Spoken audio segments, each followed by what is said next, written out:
Alô, meus amigos do canal Wellington Campos FC. Tudo bem com você?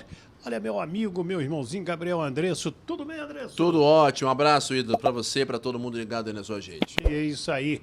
Gente, vamos seguir repercutindo ainda, né? O que está acontecendo? A gente fez um vídeo aqui semana passada que a gente só deu notícia boa. E domingo perdeu, ontem perdeu de novo. Deixa eu pedir ajuda aqui ao Gabriel Andresso. André, na sua visão, o que aconteceu? Acho que o time caiu de rendimento de maneira... Assim, foi uma queda que não foi de uma hora para outra, verdade seja dita. Mas acho que a equipe realmente acabou se desconcentrando nas duas derrotas. Na primeira se desconcentrou porque não conseguiu ter cabeça fria para tentar reagir. E contra o Botafogo, aí sim, realmente foi uma atuação abaixo da crítica, que eu acho que taticamente a equipe nunca se encontrou e o Fernando Diniz tentou fazer mudanças no time que acabaram não surtindo efeito. Eu vou trazer o Fernando o Diniz, que foi a primeira resposta dele na coletiva. Ele foi merecida a derrota do Vasco. Escuta aí. Bom, acho que o placar de 3-0 refletiu que foi o jogo. O Botafogo, tirando os minutos iniciais do jogo, que o Botafogo estava respeitando bastante, a gente estava com controle sem agredir muito, máximo até 10 minutos do jogo. Depois o Botafogo foi dominante, a gente marcou mal e jogou mal. Então o placar refletiu o que foi o jogo. E eu sou o grande responsável por isso, porque foi uma partida que a gente praticamente não teve chance de ganhar o jogo. Eles criaram mais do que a gente, eles finalizaram mais, acho que tiveram também mais posse, marcaram melhor, fizeram mais falta na hora que era fazer falta. Então foi uma partida que uma vitória meio inquestionável. Bem, se o treinador do Vasco reconheceu, e nisso o Diniz é muito honesto, até porque quando ganha e fica aquele oba-oba, ele calma, e isso é o retrato do Campeonato Brasileiro, né, André? Aí até algumas vezes quando o Vasco perde, nem joga tão bem, ele sempre sai em defesa do time. Não, olha, acho que até os 30 minutos a gente jogou bem. Verdade. Até os 40, primeiro tempo fomos bem, depois erramos. Alguns torcedores até ficam na bronca. Dessa vez não, olha, atuamos mal, não conseguimos jogar, o Botafogo foi superior. Eles já pregavam um discurso de muito respeito ao Botafogo antes desse clássico. Mas realmente, do lado do Vasco, o jogo foi muito ruim. Rayan e Verratti não se entenderam no ataque. O time como um todo encontrou muita dificuldade. Só o Andrés Gomes foi alguém que conseguiu dar, nos dois tempos, algum toque de qualidade ali do meio para frente. Mais até no início do segundo do que no primeiro, quando o Vasco tinha um pouco mais de cara que parecia que ia conseguir fazer o gol. Acabou levando o gol num pênalti. O Botafogo foi superior na primeira etapa, criou mais chances. Então, realmente, o Vasco não tem muito do que reclamar em relação à sua sorte. Agora, precisa naturalmente deixar essa ressaca de lado. Foi uma derrota pesada por 3-0. O placar condizente com o jogo, o número de chances criadas pelo Botafogo, ao passo que o Vasco não teve praticamente nenhuma.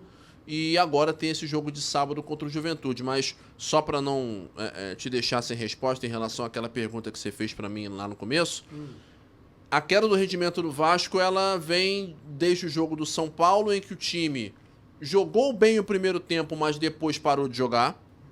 E botaram agora a culpa no Diniz pelas substituições. E o Matheus França foi muito criticado por jogar muito mais atrás do que está acostumado. E o Diniz até falou sobre isso. Ele falou, eu coloquei o Matheus França porque entendi que para iniciar jogadas no meio campo, ele seria mais útil para a gente tentar ganhar o jogo do que seria o Matheus Carvalho. O que faz certo sentido, visto que o Matheus França é um jogador mais ofensivo que o Matheus Carvalho. Mas não surtiu efeito na posição em que ele entrou. E aí é claro que as críticas acontecem e são naturais. Não vou dizer que o Vasco perdeu quando poderia perder, embora isso tenha um fundo de verdade, mas é claro que o sonho de Libertadores agora ficou muito mais complicado e a Sul-Americana passa a ser um patamar mais acessível para o Vasco, lembrando que ainda tem as semifinais da Libertadores, da Copa do Brasil. Eu já estou com a cabeça em Libertadores, ia falar isso, ia concluir o pensamento dizendo que as finais, semi e finais da Copa do Brasil ainda podem ser um caminho para a Libertadores para o Vasco, mas aí é outra história. Então, Andresso, alguns vascaínos, conversando comigo nesta quinta-feira, um dia depois da derrota para o Botafogo, usaram a seguinte expressão: o encanto acabou, né? A carruagem virou abóbora de novo, né? Eu falei, olha, o Campeonato Brasileiro, ele é isso aí, altos e baixos. Vai ter um dia que seu time vai jogar muito e vai ter um dia que seu time não vai jogar nada. Está valendo para todos os competidores, inclusive os que estão mais em cima, Palmeiras, Flamengo e Cruzeiro. Não acho que o encanto acabou, não. Eu acho que, como diz o Dé, vamos lembrar que o Vasco ainda faz uma das melhores campanhas do segundo turno. Perfeito. Era uma das melhores em termos de pontos corridos. Exato. O primeiro turno é que foi muito ruim, o segundo vem sendo ótimo, né? Se o Vasco tivesse uma campanha como essa regular, estaria brigando por título. Ou, no mínimo, já numa campanha de Mirassol da vida. Ali entre os 4 melhores. Então, eu acho que não são 2 derrotas que vão apagar o que foi feito até agora. É claro que acendem um alerta porque é uma queda de rendimento visível. Mas não acho que o Vasco não possa se permitir sonhar com nada mais, não. Ainda faltam 6 jogos. O Vasco ainda pode se recuperar. Até, quem sabe, matematicamente ainda pode pegar uma vaga ali de 7º, 6º colocado na Libertadores, embora isso agora seja muito mais difícil, porque o Vasco não aproveitou as chances que eram melhores. Mas eu não acho que o ano acabou, não, até porque nem pode pensar dessa maneira. Copa do Brasil é depois do Brasileirão. Mas ainda há o que melhorar, ainda há o que, até pensando no mata-mata, evoluir no sentido de trazer jogos do Campeonato Brasileiro como uma base para aquilo que o Vasco tem que fazer para melhorar, para brigar por um título no final do ano, para poder brigar pelo título da Copa do Brasil.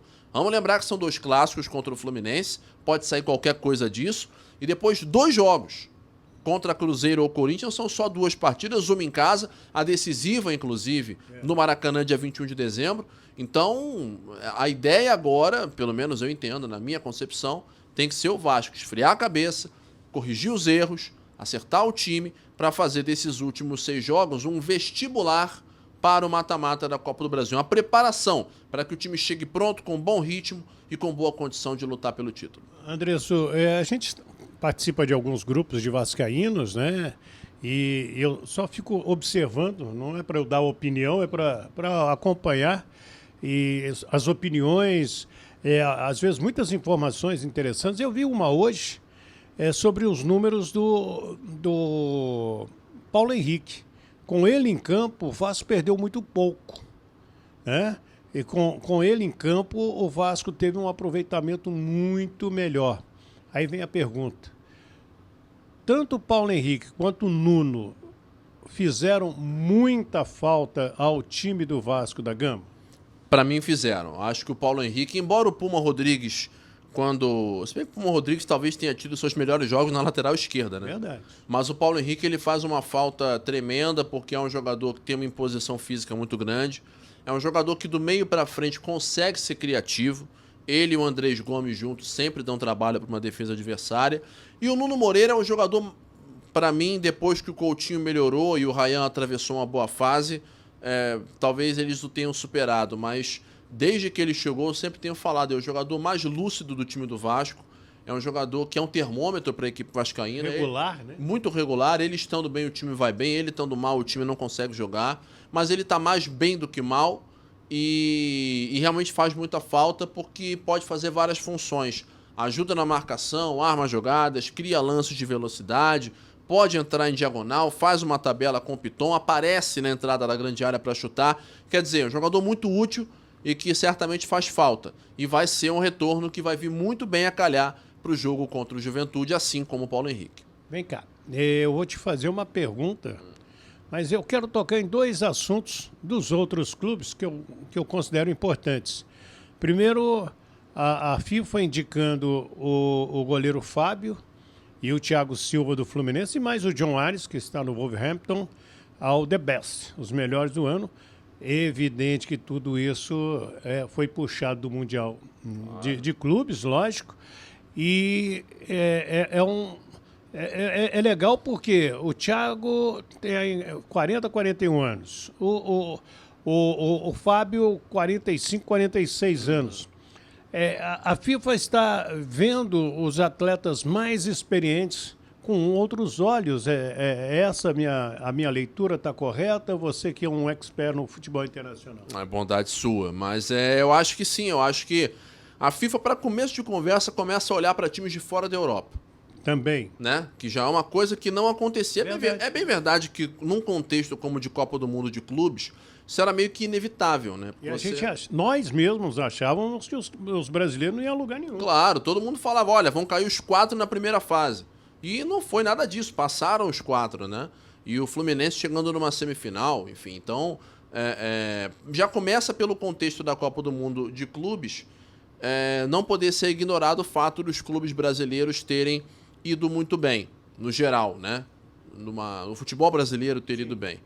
Mas os jogadores de mais idade também, que também é um sinal dos tempos, né? Você vê, 45, 46 anos, não falo nem só do Thiago com 40 e 41, porque eu acho que tem muito grande jogador aí que se aposentou com menos de 40 anos e que, se quisesse, ainda poderia ter jogado mais um pouco. Mas tem família, quer descansar e tudo. O Thiago não, o Thiago joga até onde ele aguentar, o Fábio joga até onde ele aguentar. Você levantou a bola pra mim. Eu já vou. Nenê. Você já vai cortar. Nenê também. Alô, Nenê! Grande Nenê. Vai encontrar o Vasco agora, né? Vai encontrar o Vasco. Ó, e ele merecia uma bela de uma homenagem do Vasco. Ele, além dos títulos que ele ajudou a conquistar, ele também levou o nome do Vasco lá para a Europa, porque ele é ídolo no Paris Saint-Germain. Muito, muito. Ele foi camisa 10 do Paris Saint-Germain. Só isso. A camisa do Raí, do Okocha e do Ibrahimovic. Só isso, né? E ele foi realmente um grande ídolo lá. Ainda hoje é muito respeitado. E um jogador com uma carreira longeva, mais de 20 anos de carreira profissional. Eu lembro dele surgindo no Santos. E era um jogador realmente muito já destacado. E, enfim, dispensa qualquer tipo de apresentação. E o sonho dele é terminar a carreira no Vasco, né?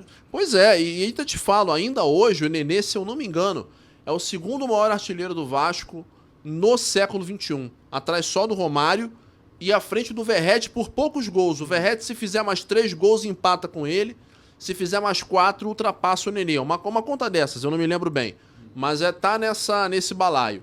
Então é um jogador de grande qualidade. Mas só para concluir o raciocínio, jogadores de mais idade hoje em dia ganham espaço pela mudança que houve no futebol, no aspecto físico, preparo de jogadores. Hoje os jogadores de 40 anos aguentam jogar muito mais do que aguentavam até 10, 15, 20 anos atrás. Antigamente tinha gente que parava com 32, 33 anos. A gente teve o Paulo Baia, que foi até 40 e pouco, Zé Roberto. Foram... O próprio Júnior no Flamengo, o próprio Romário. O Romário também, enfim, por aí vai. Olha que o Romário, como diz ele, eu nunca fui atleta, eu sempre fui jogador de futebol. Pois é, aquela coisa, que nem o Dadá Maravilha. Você sabe jogar bola? Não, você fazer gol. A lógica é a mesma. Então, realmente os jogadores mais longevos, eles têm esse destaque, e eu acho que é merecido da parte do Fábio, pelo grande mundial que ele fez e pelo grande goleiro que ele é. O Thiago Silva, a mesma coisa, um grandíssimo zagueiro, muito respeitado, e certamente são nomes que figuram merecidamente nessa lista dos 100 melhores, é isso? 100 melhores. 100 melhores. E o Rafinha representando da seleção do ano, né? A seleção do ano. E o Rafinha representando a seleção brasileira, talvez o brasileiro com mais chances de ganhar individualmente, não que eu acho que vá ganhar, mas realmente o nome que tem mais condições, e de estar também na seleção dos melhores do ano civil de 2025. Para quem não sabe, o Fábio passou pela base do Vasco, ainda chegou a jogar no time principal e depois foi negociado com o Cruzeiro. E, cara, não é que esteja me incomodando, mas é um dado que me chamou muita atenção. O Flamengo, em 50 dias, teve meia dúzia de jogadores expulsos. E o Plata aparece com 3, com uma anulada pela Conmebol. Acho que até justamente, eu não sei qual é a sua opinião. E é esquisito isso, cara. Pois é, e demonstra, no caso do Flamengo, não vou dizer ansiedade ou nervosismo, não sei se é esse o termo, mas talvez uma inconstância no sentido de lidar com certas situações. É claro que jogos decisivos requerem que você tenha um nível de entrega maior, mas quando você confunde isso com truculência, no caso do Plata, eu não acho nem que ele foi maldoso nas expulsões dele. Mas se você vê o lance da expulsão do Plata contra o São Paulo, ele só dá aquela pisada na canela do cara porque ele erra o domínio. Ele erra o domínio. Ele perde a passada, perde o equilíbrio. O Piton teve uma expulsão dela no início de um jogo desde o campeonato. Acho que foi contra o Fortaleza, agora eu não me lembro. Né? Foi agora, um jogo fora. A dele, para mim, a pior dele é aquele dar um golpe baixo no cara lá do Racing. Ah, pegou, não pegou? Isso aí é outra notícia. Mas ele teve a intenção. Aí é outra história, aí é falta de cabeça. No caso do lance de ontem, eu acho que ele foi, ou dessa quarta-feira, para quem tá nos vendo em outra data, foi o lance mais desastrado. A expulsão foi merecida. Ele vem com... Que nem o Ronaldinho em 2002, você tava lá, lembra? Meteu aquele gol de cobertura, 5 minutos depois cravou a chuteira na canela do inglês e foi expulso e ninguém entendeu porque ele tinha sido expulso na hora.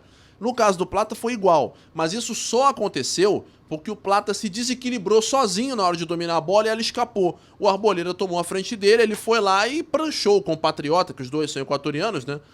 Pranchou a canela do Arboleda e foi expulso. Então eu acho que há um certo desequilíbrio, talvez, uma intranquilidade. Eu digo na transmissão, um desassossego, né? Uma perturbação, talvez em certos momentos, não só por parte do Plata, mas dele também, no sentido de jogos importantes, e isso pode custar caro, porque o Flamengo terá jogos importantes daqui até o fim do ano, terá 5 decisões no Brasileirão, terá uma decisão na Libertadores dia 29 contra o Palmeiras em Lima. E ele tá fora. E ele tá fora justamente por causa desse lance que você citou. Então, e o Pedro também não deve jogar, quer dizer, então como é que o Flamengo vai para esse jogo no ataque? Já é um problema a mais. Então essa tranquilidade parece que tem faltado em certos momentos. Só que, se continuar faltando, pode custar caro e pode levar 2 títulos embora para as mãos do Palmeiras. E aí, o que você acha? O que você acha do Vasco nessa situação? Acabou o encanto realmente, né? Foram acidentes. Quem foi muito mal? Quem foi mal? E aí? E essa situação também do Thiago, do Fábio? Fica à vontade aí para você deixar o seu comentário. Não esqueça o seu nome e o nome da sua cidade para receber aquele nosso abraço. E se inscreva aí, o Wellington Campos FC. Paga nada não. Joinha para fortalecer o nosso trabalho, é super importante. Quais as suas redes sociais, Andresso? @Gabriel Andreso no X, no Instagram e no TikTok. Podem seguir lá, que a gente está sempre trazendo conteúdos novos para vocês. E no YouTube, eu também tenho um canal, o canal Gabriel Andreso, só que esse eu tô ainda arrumando material novo para poder fazer uns vídeos novos, que já tem um tempo que eu não subo. Mas quem quiser se inscrever lá, pode se inscrever. Quem sabe um dia eu viro o canal do Wellington Campos FC. Não, você já é o canal famoso. E o pessoal gosta muito das redes sociais do Gabriel Andreso. Primeiro que ele é muito bem informado. Segundo, é um cara muito caprichoso. Minha gente, fiquem com Deus. Do Rio de Janeiro, Gabriel Andreso e o Wellington Campos.